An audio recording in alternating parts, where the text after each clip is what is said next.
Awesome. And I am going to go ahead and share my screen so we can pull up our slide deck and we're going to dive into it, y'all. I'm excited. Okay.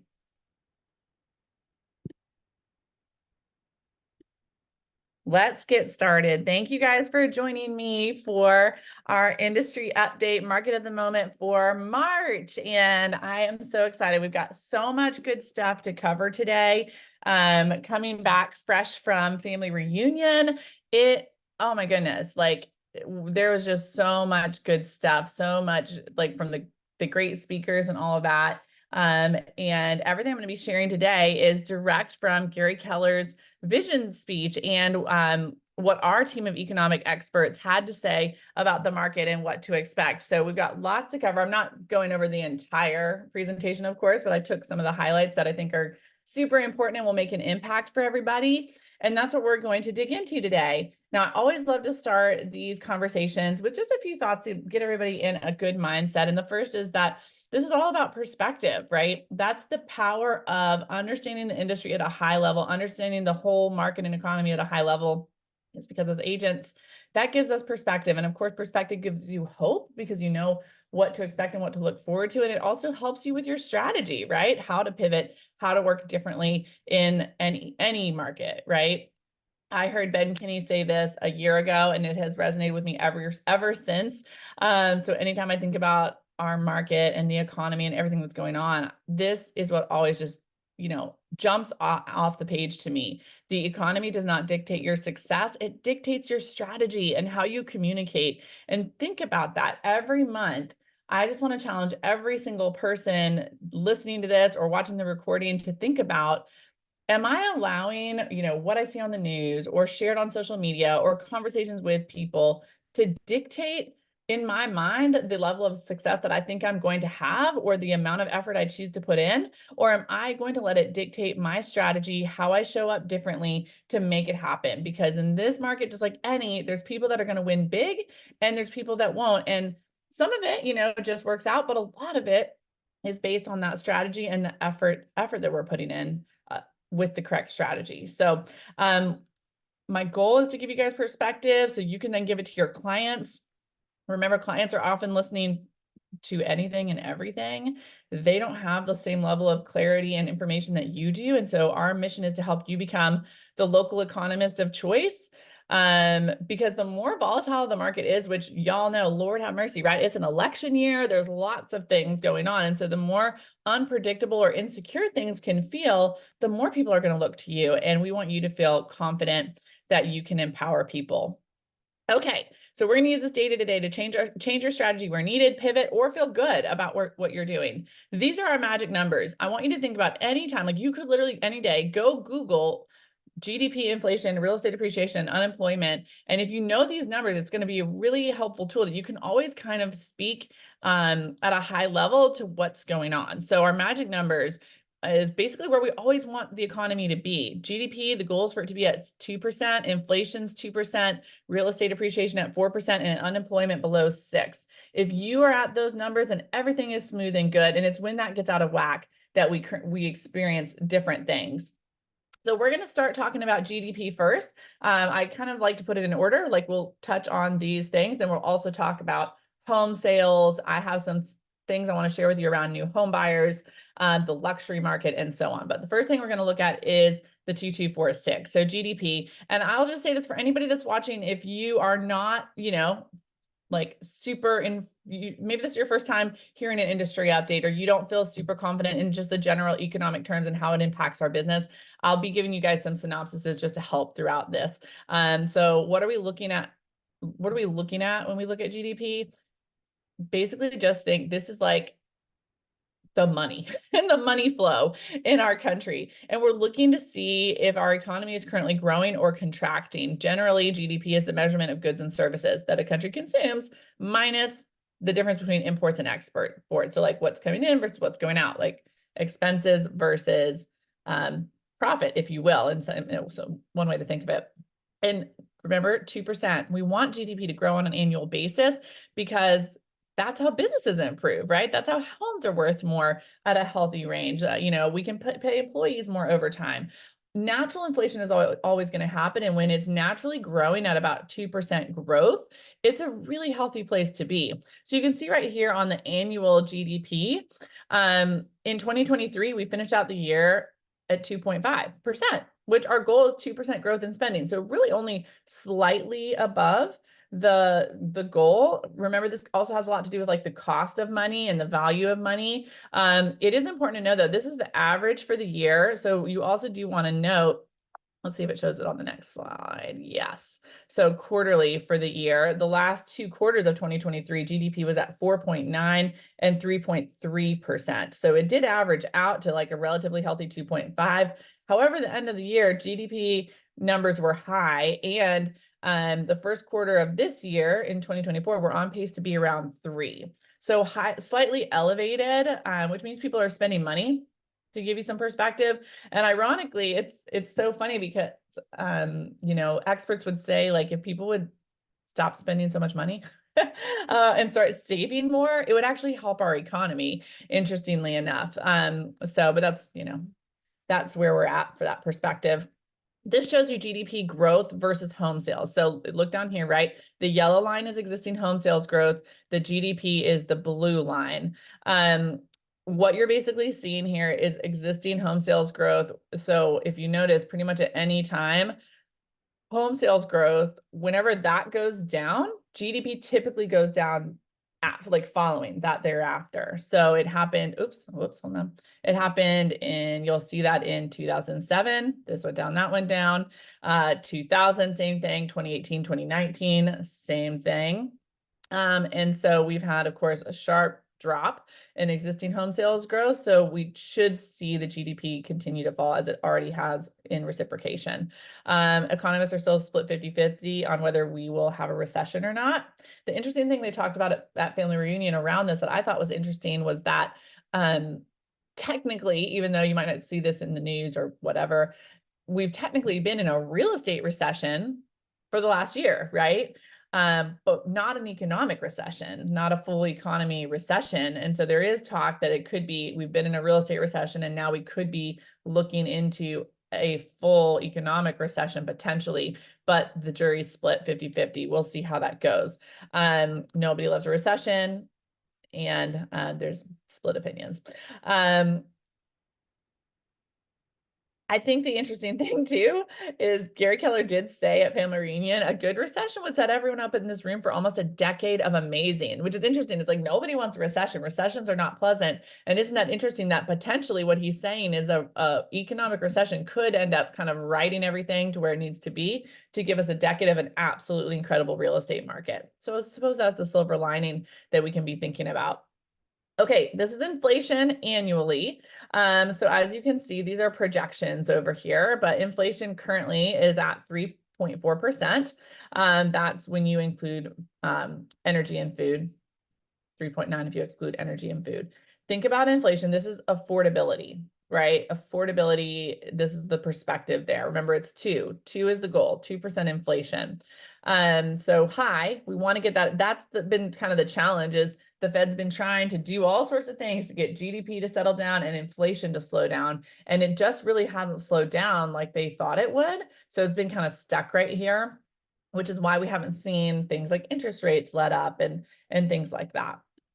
This is I thought this was a great slide about the perspective of affordability when it comes to inflation, because different things are more heavily impacted than others. So as you can see, the biggest things, oh my goodness, hospital services, it's been a 238% increase from inflation. Tuition, 177, childcare, y'all know, 123%. When you think about just that whole purple section, it is all like going to school and medical care. It's like going to school and getting sick is where the money's going.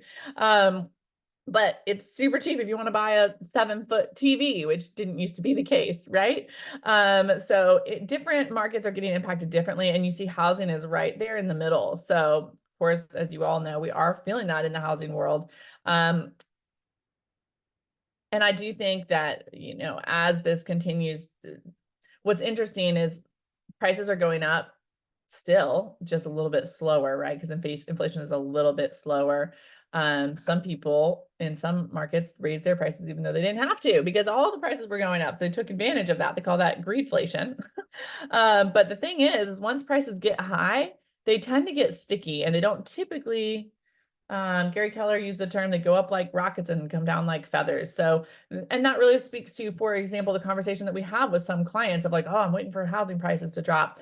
I mean, we all know that's not going to happen, right? For a multitude of reasons, right? From demand, low inventory, but also when prices go up, they tend to be sticky unless some like disaster, which is far from happening. So that's just interesting perspective, I thought. Okay, unemployment. So remember, we want unemployment to be below 6%. Yeah, we are like at the bottom. Unemployment has been extremely low the entire year of 2023, and it continues. It was actually even lower than this earlier in the year, but it averaged out to about 3.6% for total unemployment, which is so interesting for a multitude of reasons. Like, right, on one hand, you're like, oh, great, everyone has a job. Yes. And the interesting thing here is that, I don't know. It's interesting because Gary Keller was talking about this, and it's an interesting thing to think about. He said, gosh, if now we want unemployment to be around 6%. He said if it would even go up to 4 or 5%, unemployment would slow down spending, right? Because people would have less income. And with low unemployment, the challenge there is businesses are having to pay a lot more for good talent because there's just not a lot. Everyone that basically wants a job has a job, likely, or the available jobs are not what the talented people are looking for. So it's definitely very competitive in the world of, if you're thinking about hiring for your team or getting an admin that's really great, or that sort of thing. I think it's important right now to be thinking about, how am I building a bench? And by the way, if I were you, I would be looking on the calendar and figuring out when is the next time career visioning is going to be happening at our market center, because I would be taking career visioning. I feel like minimally, if you're going to hire anybody, it's smart to take career visioning like once a year, just so you fill in the loop. But right now, especially, it would be a really great time to really double down on that career visioning process. So you're building a bench and getting prepared, because that is one of the big challenges right now with low unemployment. It can be hard to keep people, and it can be hard to keep great people or find good talent, right? Or you're having to pay more for it. So the other thing that's good to know about unemployment and just the situation is the personal savings rate. So this is just talking about like how much people are saving, right? And the really interesting thing, like we all remember, right? 2020 was a situation that there was literally like billions of dollars worth of cash infused into our economy, which made everyone's savings go up because they had a bunch of extra money. But then everyone was like, woo, we have a bunch of extra money. And they were like, let's spend it. And that's where we are right now. And what's interesting is 2020 started this trend of like almost like psychologically with people that has continued, which is people are really not saving a lot of money right now. They're spending, especially millennials. You'll find the trend with millennials is they're not buying items, they're buying experiences. And even like, look at this, from 1960 to 1990, it was an average of 11% for the savings rate. And from 2000 to today, it's 5.2%, which means people are not preparing for the future. You know, they're buying Pelotons and not investing in things or saving money. And that of course affects people that are able to buy a home, right? Because you have to have the cash, right? The down payment, the closing costs, et cetera. So that's a challenge for like first-time home buyers. And also it's just a challenge in general for security. Imagine if everyone saved 10% of their income. It's so funny. It would solve a huge amount of problems that we're looking at right now, and people would have a down payment. So it's something that I think we could be thinking about. How are you having conversations with yourself and also your clients and the public about savings, about building wealth? One thing that I would suggest talking to your family about, if you don't already have this, and also talk to your clients about high yield savings, because that's such a powerful tool right now that can help people exponentially grow their savings and make it work for them, because high yield savings accounts are producing a really healthy return for people versus traditional savings accounts. Consumer sentiment. This is basically like, how do people feel about the economy? An interesting thing, it's at 79%. It basically means that we're on the way back to equilibrium of like how consumers feel about the future of the economy, and how optimistic they are. They're most most optimistic about the future, which really helps rather than focus on the current situation. It's interesting about that. I don't know if you guys notice this, but I feel like in the market right now, you definitely are still hearing conversations of like interest rates, and people are waiting and nervous about, uncertainty with, the election and different things like that. But generally for, in January to be close to equilibrium and people generally being like optimistic about where we're going is a really positive thing for our industry. And I personally think we've been seeing, of course, more multiple offer situations, more buyers getting out there. It's almost like it feels like people are slowly starting to adjust mentally to like, this is where the interest rates are now. This is the affordability now. And the shock is wearing off a bit. Of course, you still have people that are going to wait, but I think we're slowly starting to see that. And by the way, if you have another perspective, put it in the chat. I always love to hear about that too. Okay, let's talk about home sales. We're going to shift gears out of the, general economy. We're going to talk about home sales and what's been happening with mortgage rates, market volume, etc. So this is our annual home sales. You can see we ended at about 4.1 million home sales in 2023. They're projecting 4.3 million in 2024. So we're actually like, it's kind of cool. We're slightly above the average of what happened last year. And we know that these were like drastically huge numbers. So the fact that we're having positive growth in home sales, I think is encouraging and just good to see. This is what home sales monthly looks like. And by the way, I'll email this out to you guys too. So feel free, you can grab these slide decks and print them out, use them for your buyer seller presentations and that sort of thing too. So 2023 is teal, 2022 is purple. So you can see, of course, home sales was down year over year because 2022 and how it was. The positive that I think is exciting is that they predict that the worst kind of was 2023, and they predict that we're going to be going in a positive upward trajectory for 2024. Home prices annually, you can see this goes all the way back to 1989. This blue line right here is basically the trend line, meaning based on the averages of how much prices should just naturally increase because of life and that natural GDP and inflation, et cetera. That's where home prices really like should be 357,000 nationally for average home prices. Now, remember too, this is national. Everything we're talking about is national. So I do think it's important to think about too, how does this apply to our local market? There's some things that it might feel more extreme on the national level where we would feel it less locally in the Charlotte market, right? So keep that in mind too. However, I think home prices with where we are, it's pretty close to this, right? So that's where we should be is 357. We're just slightly above that. For 2023, we finished at an average home price of 390,000, only 9.3% above the trend, which is a positive. Doesn't make it feel any better necessarily. I know we still are having the conversations with people of affordability and, when you combine home prices and how quickly they've gone up, right? Because we were way below the trend line here and all of a sudden it just was like, right? That and high interest rates, I think that's what people are expressing. And it's still really healthy perspective to be aware that if you really look at it, we're actually not that far off from how things naturally should be. And they predict it to be 398 in 2024 as the average home price. Also, that's interesting. This one right here, 24% above the trend in 06. That's a big, big difference. So like thinking about that perspective too, when people are like, oh, home prices are crazy and it's totally off, just like 2008 and everything that happened then. Well, it was way further off then than 9.3. So I think that's interesting perspective too. Okay. Oh, this also is just continuing to talk about home prices. It's just historical, right? Talking about the different things that happened in our history and how they affected home prices. So, of course, there's the pandemic and the spike in home prices. But again, just good perspective to help people with of like what's happening right now and how could it affect what's going on in our world. And then this, of course, as well, we're just looking at the annual appreciation. If you look back from the 90s to now, it's really interesting to see of just like how it compares. Like, of course, that's our prices. The prices have gone up. Remember it was home price appreciation 2246. You want the appreciation to be at about 4% year over year.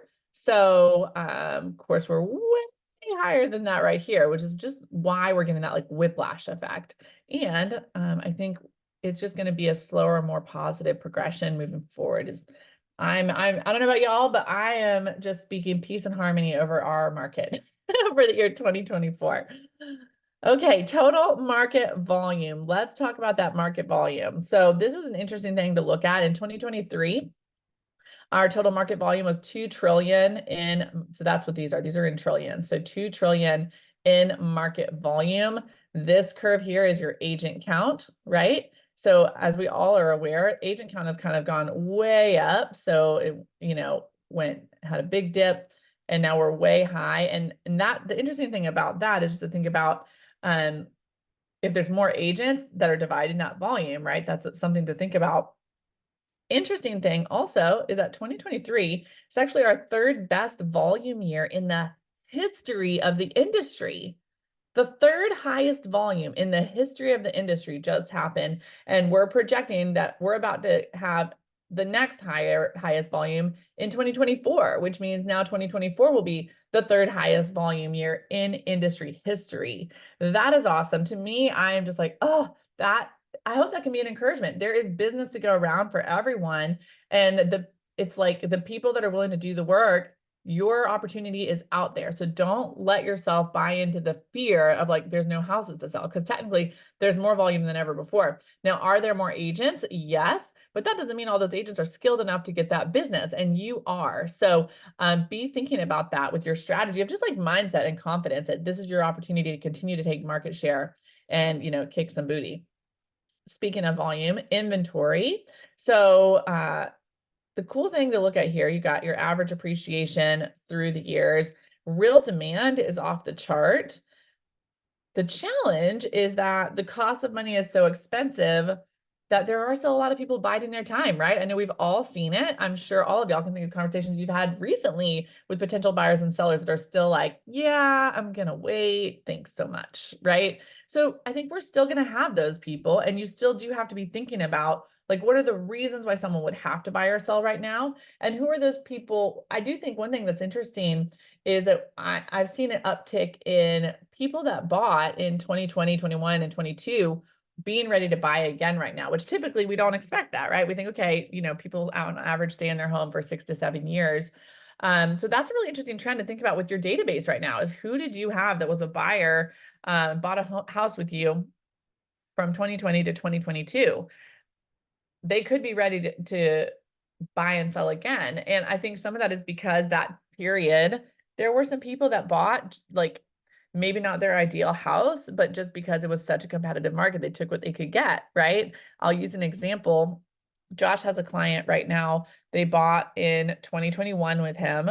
They were newlyweds. They bought a 2-bedroom townhouse, and it was, they had put multiple offers on multiple other properties, kept losing because of the market at the time, and went with that. And it worked out. 2 years later, they called him. Well, almost 3 years later now, I suppose. They called him, they're ready to buy, and they just sold and are under contract to buy because they just had a baby, right? And so they need to grow. And so I think it's interesting to think about that you can have quicker turnaround with some of your people, but money is still expensive. So there are still going to be people waiting. Okay, let's talk a little bit about mortgage rates. Mortgage rates, we love them, right? So it's been such an adventure. So in 2023, the average mortgage rate was 6.81 is where we were at on an average. Of course, your historical average is 7.74. From 1990 to 2023, the historical average is 5.98, which is pretty close to where we are, right? I do think it's true, however, that it doesn't really resonate with people to just be like, get over it. This is normal interest rate, right? Because people feel differently about it based on a lot of different dynamics that have happened in the last 3 or 4 years. What I think is interesting right now about mortgage rates that we can be thinking about is that we are right on the trend line. Like, I think as realtors, we all have to put that in our back pocket, maybe not shout it from the rooftops to, on social media per se, but more in those like one-on-one conversations with your clients. Hey, I know this feels like, way different than what you thought you could afford 2 years ago. You know what? I know it's not our favorite topic, but it's actually on trend with where historically interest rates have always sat. What if we could find something for you right now that could check the majority of your boxes, that feels affordable, build your equity up, and then let's continue to grow. If you want to sell 2, 3 years from now when you have a good bit of equity, or 5 years from now when you have a good bit of equity, and continue to build. I just think that it's important for us not to like when someone's like, I'm just gonna wait for interest rates to go down. If we're just like, okay, call me later, they might not call us because we don't know how much more these are going to go down. Now, I do think if we can get this number 6.81 to be more like 6 or 5.5, we are going to have an absolute flood of buyers. However, we're also still seeing an increase of people just choosing to go on and get with it because they have to move for a variety of reasons. So generally, we're right on the trend line. This is what mortgage rates look like monthly. So you can look back. This was the fun fall where it was like went from here to 7.62. We went back to 6.64. The interesting different dynamic with 2024 is if you would have talked to experts in January, most experts were saying that they predict multiple interest rate reductions throughout 2024 to get down to the fives. And then the Fed did not do what was predicted in their first opportunity. And now experts are saying something much different. So my opinion is I think we're probably needing to settle in as an industry for a minute, and we're probably going to be around this world for a bit. There will be light at the end of the tunnel. Things will change, but it may not be changing as quick as we thought it would in January. So we've got to think about, like, who do I know that, the D's, right? Divorce, death, diapers, downsizing, etc. Who needs to move because they're going to make that choice regardless. Okay, now moving forward, I want to take some time to look at some leading indicators with you guys of everything we just looked at is basically we're looking at the lag, right? We're looking in the rearview mirror. What has happened and how can we use that information to move forward? Now we're looking at leading indicators, looking through the windshield of what can we expect and how can we shift some of our strategy based on some knowledge. So there's a few of these slides that I pulled from Gary Keller's conversation that I thought was really helpful. So the first one is sides per agent. So of course, you guys know this means like how many sides of a deal did an average agent have? So you can see in 2023, the average realtor had 5.3 sides in a year, meaning, 5 buyers or sellers, 5.3. They predict 5.7 in 2024. That is at an all-time low. The trend, this is the trend line. So on average, over history, agents have had about 10 sides per year. And that is the part that I was kind of mentioning earlier that is important to think about when we were looking at the volume of home sales and the amount of agents that are in the industry. That has affected how many sides people are getting. And it also, I think, is important to think about. That's why it's so important to be thinking about your skill set. Your skill set. How are you showing up differently for clients? How is your buyer or seller experience out of this world and stands out among what other agents do? Because that's how you're going to attract more business to you versus other people. Some of this is because the people that don't have skills or are just waiting for things to happen for them are pulling this number down. I definitely think in our industry, it is equal opportunity for everyone, unequal reward, meaning equal opportunity. And then those who hone their skills and do the work and show up consistently are going to get the unequal reward, right? They're going to be the winners. The difference of what makes you get the stronger return, the better result versus the average that is probably not your goal is habits and systems. Habits and systems. A ton of agents this year, you guys, are going to have their best year ever. They're going to kill it. There's going to be other people that might leave the industry. And it all circles back. What side of that pendulum you're on, it's about the habits and systems that you have every single day. So I want to encourage everyone, do a little personal audit. Like, what is working for you right now and what's not? Like, where are you getting stuck? You know yourself better than anyone. So you know, like, what are the habits in my day-to-day life that are holding me back? What are the habits that I know if I implemented these two systems, it would change everything? It could be as simple as implementing a really powerful smart plan that keeps you top of mind with people, right? Or time blocking lead gen every day, no matter what. You know, some of our top agents, Stacey Sauls, Rebecca Collin, Kim Bigak, etc. I know for a fact these women are showing up every day to lead gen, even as a top producing agent. And that's a powerful habit and system that's showing up in their business. So think about that for yourself. What are the things that I need to implement so that I can claim more sides and be closer to this trend line and beyond, of course, and not get stuck down here? Okay, volume per agent kind of goes back to what we were just talking about. Volume per agent. This is what has happened. In 2023, the average agent is well, it's not even the average. This is what it was. It basically all the volume and then the agents, it comes out to basically an average of 2.69 million in volume per agent. And they predict 2.97 million in volume per agent in 2024. Of course, remember when we went back and looked at the overall volume, they predict volume to go up in 2024. So this is all kind of relative to that. You have to ignore this because this was a unicorn, right? But we definitely want to at least be on that average trend line, which we are right now, and we're going above it. So that's positive. Also, it's important to look at again, 2023, it was the sixth best year ever for volume per agent in history. The sixth best year ever for volume. And then same thing, how exciting. Looking forward to 2024. We're going to be looking again at one of the next best years ever for volume per agent. So that's really exciting. Those that show up and do the work are going to win, and that's going to be you. Okay, listings with price drops. This is also something to think about. I'm sure we've seen it. There's been homes sitting on the market longer, which, you know, it's just an interesting thing because right here, you know, when things were really bananas back in 2022, you just weren't seeing, like, look here, there was no price drops. And as things start to get slower, of course, you have more price drops. So what I really think we need to take away from this slide is that seasonality is back. And that's actually a natural part of our industry. Seasonality is a natural part of our industry. And the last 3 years, it just hasn't been, but it is back. And that's part of what we see here, right? September, there was 40%, 46% listings with price drops, 57% in October, 41% in December, 32% in December. Why does it go like this?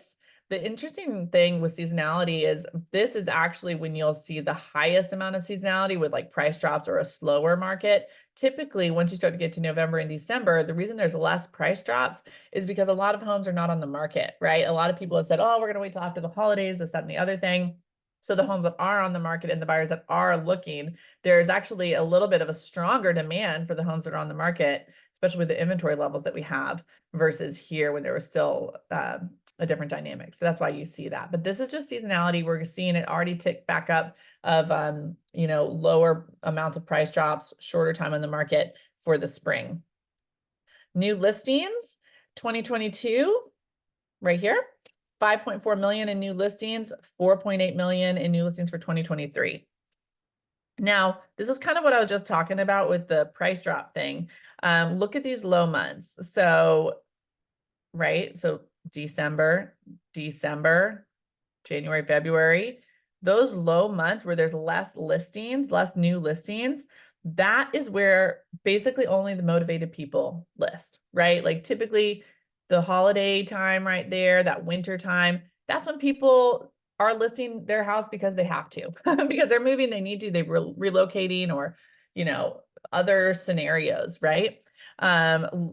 Basically the life reasons drive these moves here.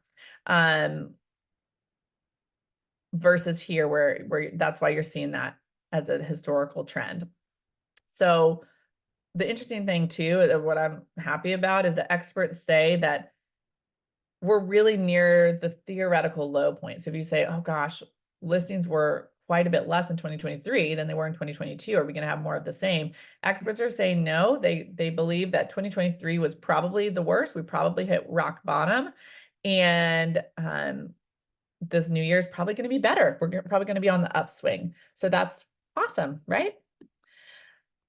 don't need to spend a lot of time on this. Distressed sales basically are non-existent. The only reason I even put this slide in here is it's just good to know, right? Because people think about like, where do I need to put my energy? Distressed sales are basically non-existent, as are 2%, right? As are underwater homes, basically non-existent as well, which has a lot to do with equity, right? Majority, it's like 70% of homeowners have over 50% of equity in their homes right now, which is amazing. It's fantastic. It's a huge security builder for our industry and our market. And also just you can be confident that that's probably not what we're going to see come in the next couple of years. New home starts. So the long-term average is 1 million, right? That's this trend line right here. On average, we have about 1 million new home starts a year. We're missing in general about 2 to 3 million homes overall that were not built. Okay. So when not just for like right here, but just as things have accumulated over the years, it's about 2 to 3 million homes that we need that were not built. The interesting thing that's I think important to be aware of, and when you're thinking about different dynamics in the industry right now, is that they're not building a lot of starter homes right now. And that's a real challenge when you think about our world, right? Like, sure, it's great that people can buy and move up, but like if we don't get new home buyers also getting into the market, then we're going to have a problem, right? Because that's where it all starts, right? You have to be a first-time home buyer to be able to then build equity and move on and continue to buy and sell and so forth. And there's a major lacking of new like starter homes that are being built and made available for people. I did think this was a great point. Gary Keller was talking about like, how can you make a difference? Like, like we have to think about this as agents. Like we need to empower our communities, go change our local market, pound the door of the local government, ask about what they're specifically going to do for first-time homebuyer affordability.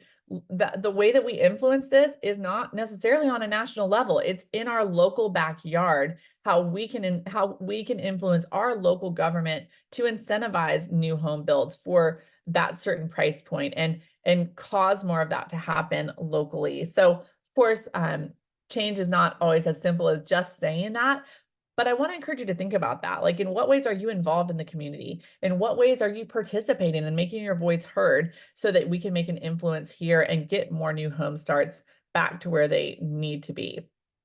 Now, overall, the last 2 months are on pace. It's also interesting to see. So I wanted to point this out. So this is new home sales, right? The last one's new home starts.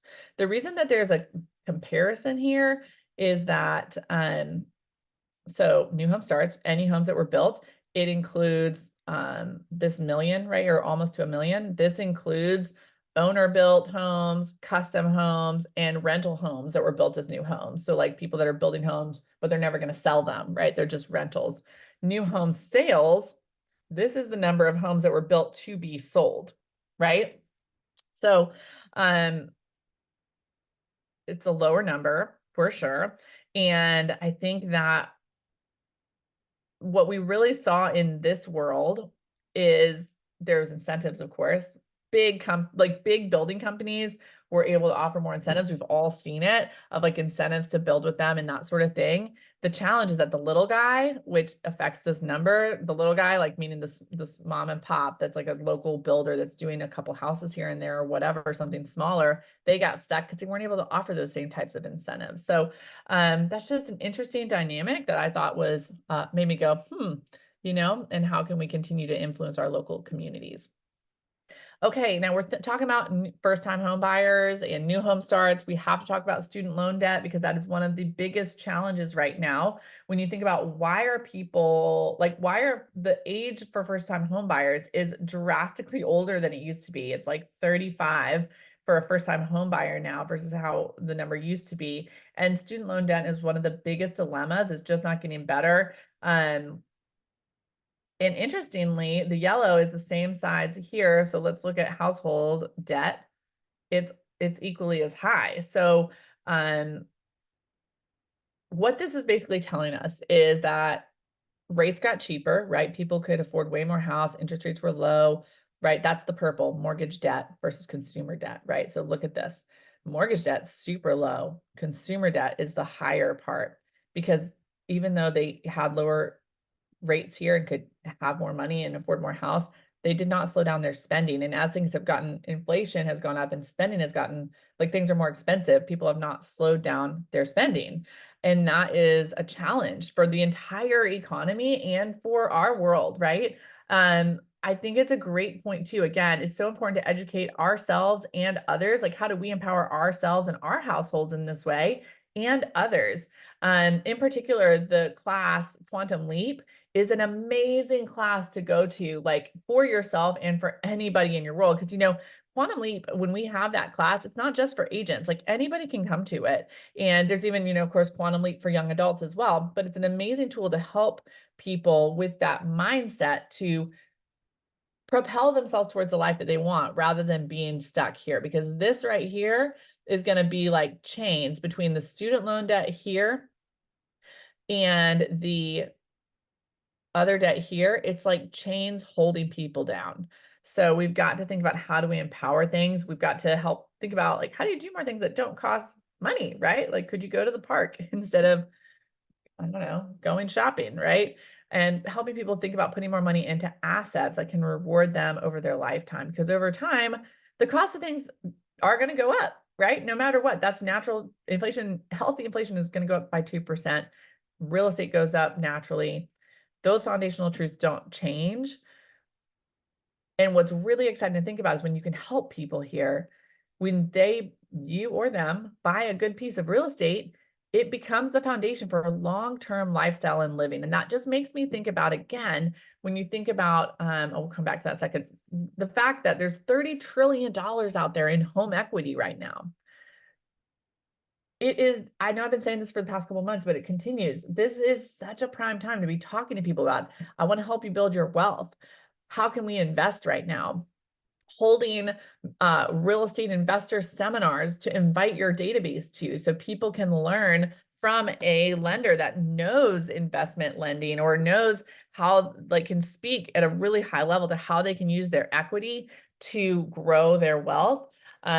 That really, I think, is a major key to us empowering ourselves and our community and kind of solving this problem. It's like we're focusing on, how can we get into prevention, not just curing, because curing this problem is such a beast, right? Like, that's like a drop in the bucket for any of us to like make that change ourselves. But we sure can talk about prevention and about empowerment and helping people to be more financially literate and empowered. So this is interesting too. I read this at Family Reunion. Homeowner net worth averages are 35 times higher than the net worth of a renter.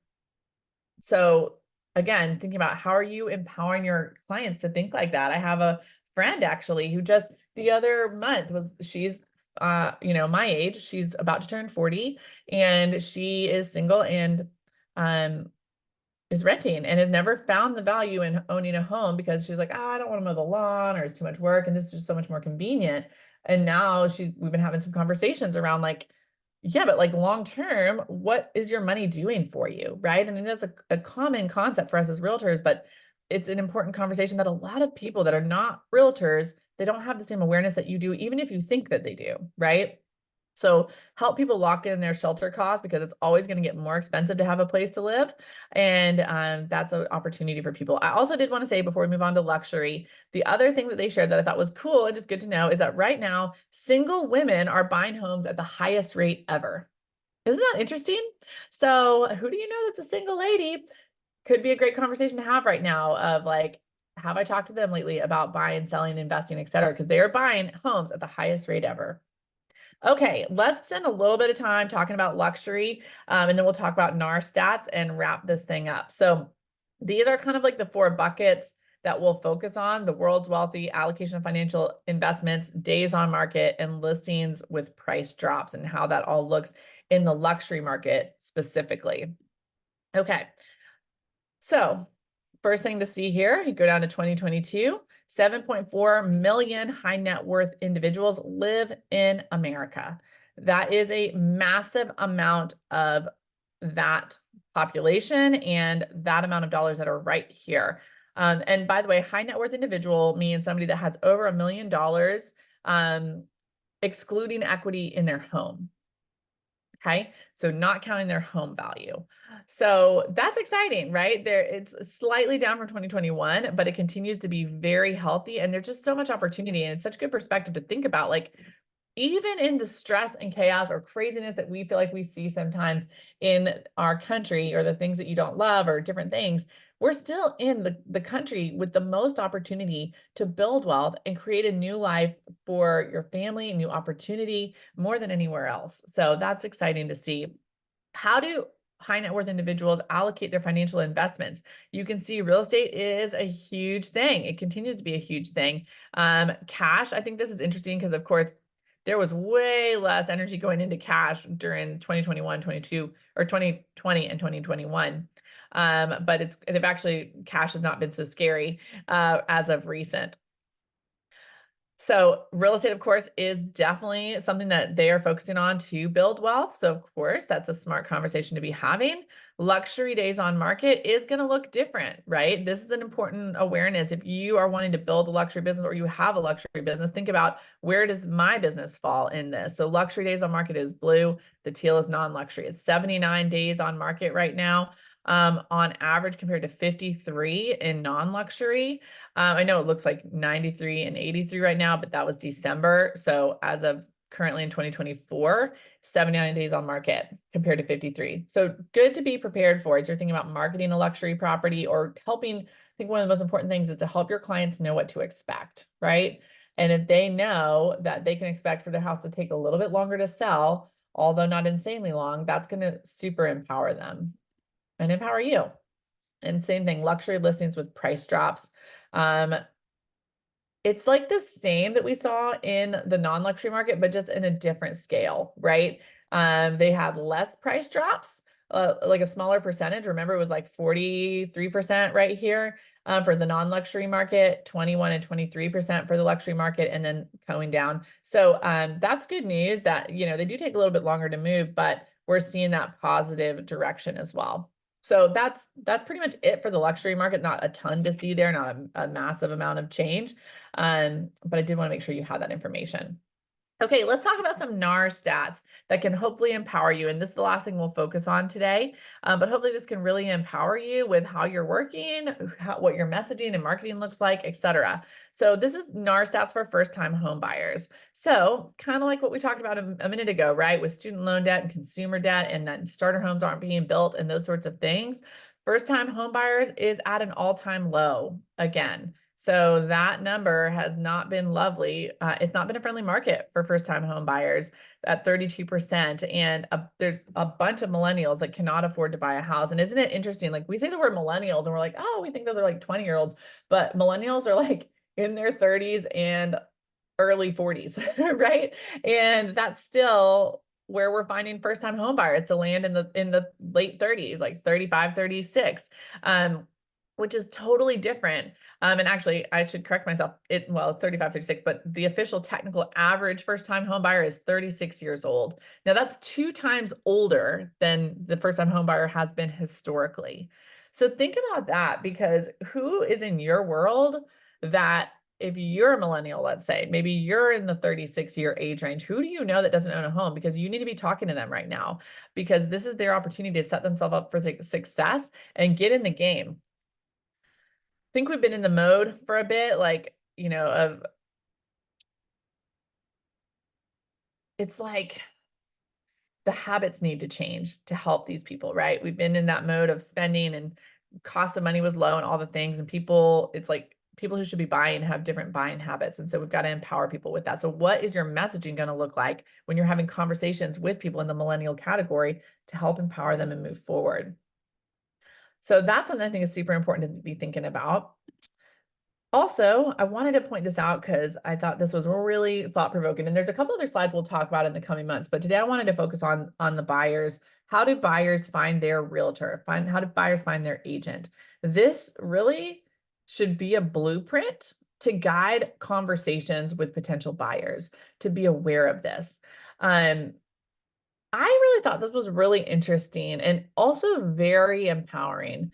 Majority of buyers found their agent by either being referred to a realtor by a friend, family, or someone they trust, or the person that they used previously. Like that's over 56% of buyers. That's how they found their agent. There's nothing else that comes close to that percentage. Everything else is just a spattering, right? Online website, et cetera, right? So of course, what I personally take away from this for strategy is to think about, yes, you want to have like multiple ways that you're attracting business, right? So sure, is it very smart to do open houses? Absolutely. Is it great to, have a website or work with online leads and those sorts of things? Yes. Can you get business from those? Absolutely, yes. And it is a lie that I think is being spread throughout the industry right now that you should be putting all your time and attention on internet leads, for example, versus this up here. Because if 56% of people found their realtor by either the person, it was their former realtor, or they were referred. And by the way, typically when people go to buy, they interview one person, one realtor. That's buyer interviews. Typically 71% interviewed one person before choosing who they were going to work with. That means that if I were you, I would be really thinking about right now, what is my strategy to work with my sphere in my database? How am I intentionally staying top of mind? Do you have a rock solid 36 touch campaign right now for your client, for your sphere? And 36 plus, by the way, I really feel like it's 36 to 70 touches in order to be really staying top of mind, because they're not, 71% is saying they're not going to call, you plus 3 other agents and talk to everybody before they decide to work with a buyer's agent, right? They're probably just going to call one person. So it's that important to stay top of mind, because imagine the business that you're missing out on and losing if you're not putting a strategy here and just leaning in down here, right? You could be losing so much business. And maybe that's the thing that needs to shift this year in order to exponentially grow. Now, I also, I'll talk about it in a second, about there's a tool that can help you with this that we just recently launched that I think you're going to be super excited about. So it's all about relationships. Our business has always been all about relationships. It continues to be all about relationships. Do not let the narrative, I think we all get, text messages from different brokerages and social media posts and emails, and all of the ones that I see seem to all be about leads. Like, we're going to give you leads, come work with us. Well, numbers are saying that's not where your bread and butter is going to be. So are leads great? Yes, but this is your secret sauce. And that's what I think we should be looking at growing every single day. Oh, we're stuck here. Oh, is that my last slide? Oh, okay. That was my last slide. Okay, so a couple things I just want to touch on here. Again, I just want to say last thing. It's relationship is what it's all about. Just make peace with that. The people who avoid contact are going to make the least amount of money. Make peace with it. Go talk to people. That's our job. And just decide to love it, right? It's totally worth it. When you're winning and you're closing deals, chances are you're not going to be thinking, oh, I wish I hadn't talked to people, right? You're going to be so glad that you did. So like I said, buyer interviews, 71%, they interviewed one person, and the runner-up is 2. So your mission is to be the number 1 or number 2 person in the game, and hopefully be the first if you can.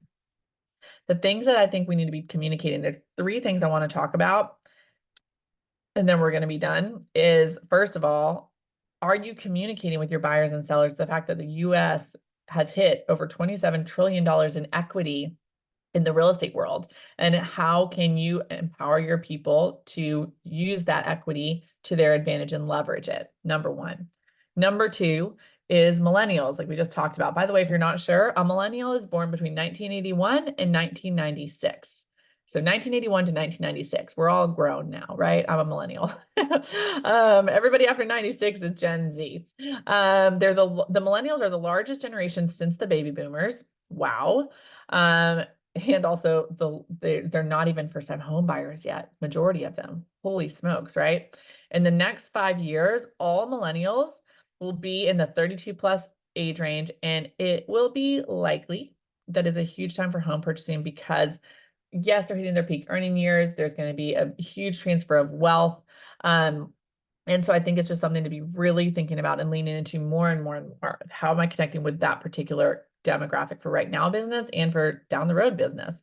The other thing I wanted to say that is I just really think is going to be an empowering tool for you guys when we're thinking about your sphere, how to stay top of mind, how to be that first person that gets the interview, etc. I don't know if you heard, but Sam Jackson, who is our Director of Innovation and Technology with Carolina Legacy Group, was here with us for a training class on Tuesday. And I've got to tell you guys, I was absolutely mind blown and so excited about what he shared. Here's the basics of it, and I can walk you through the whole thing and help you get this set up or connect with Sam because it's amazing. So basically, he has created a completely personalized smart plan that you can use for your clients. And when I say completely personalized, I mean within this smart plan is already edited and created, branded to you and personalized to the Fort Mill market the entire year of email newsletters. All of the communication. Well, the only thing that you have to do manually in it is it's going to remind you to make a phone call 4 times a year because you can't automate that. But the fact that the email newsletters itself are all created and done, and you literally don't have to spend any time, energy, or effort, or your assistant or your admin, you don't have to have them spend any extra time, energy, or effort to create those things. It is done and they're beautiful. And literally all you have to do is go set up each quarterly smart plan for your sphere. And you're going to be having 36 plus touches happening automatically on autopilot for your database. The only thing you have to do is pay attention to it and know when you're supposed to text or call them. But otherwise, every single thing within the smart plan is done. It also includes in that smart plan, it's like a smart plan within a smart plan. It also includes Command's monthly neighborhood nurture for all of those people as well. So those people are going to be getting an email newsletter touch from you that's customized to Fort Mill, as well as a neighborhood nurture as well every single month. Those two things, like that entire smart plan for me, I'm like, oh, like minimally, if you did nothing else, I would say get everybody in your world on a neighborhood nurture, right? Because that's just an amazing way to get people off of other search sites and focused with you in your emails and things that are linked to you. But to be able to combine that with that smart plan that is going to be running for your clients that you don't even have to like think about and you're just going to look amazing, it's the easy button for staying top of mind and making sure you get that first interview. Remember, how do you do this? The average person, according to NAR, the average person knows 9 realtors. And as you can see, even though they know 9, they call 1. There's nothing worse than your neighbor or like close friend randomly working with another agent when you're like, what the heck, right? It's mind share. It's mind share. And how much do you look like the expert and the person that they can trust and the one that's added most value to them? Well, it's impossible to do that as one human being for hundreds of people and do it well. That's why we have smart plans and why they're automated. Excuse me. It's just so exciting that you don't have to create it now. It is now done for you. And that's something you won't find at any other KW, at any other brokerage. How exciting. Okay, so that's everything that I had to share with you guys today. Any questions, comments? Is there anything that you want me to elaborate on? I hope that was helpful. I'm super excited about where we're going and really, I pray this empowers you because there's so much good stuff right now, even among certain challenges.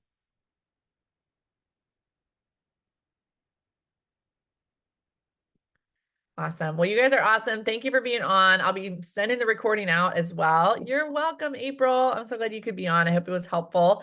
And super excited to connect with you guys. Reach out if you have questions. And like I said, look for an email. You're going to get the slide deck and the recording later today.